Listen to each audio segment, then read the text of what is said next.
नौशकी से रिपोर्ट कर रहे हैं हमारे ब्यूरो चीफ गुलाम रसूल। नौशकी कली में मोहम्मद हुसैन के लिए मंजूर शुदा स्कीमात करप्शन की नज़र कली के मकीन शिकायत के लिए डीसी ऑफिस पहुंच गए।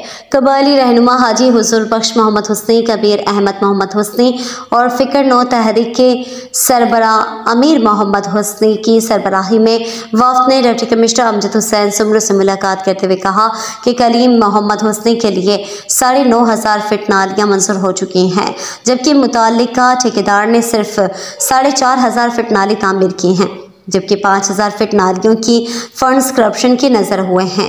कली के लिए साबिका MP के फंड से मंजूर शुदा एक आबनोशी ट्यूबवेल मुकम्मल है, मगर इस पर कली के काउंसलर का कब्जा है और कली के लोग इस आबनोशी ट्यूबवेल से महरूम हैं, जबकि दूसरा आबनोशी ट्यूबवेल ताहाल मुकम्मल है। कली मोहम्मद हुसैन के लिए मंजूर शुदा रोड्स की तामीर में इंतहाई गैर मयारी मटेरियल इस्तेमाल किया जा रहा है।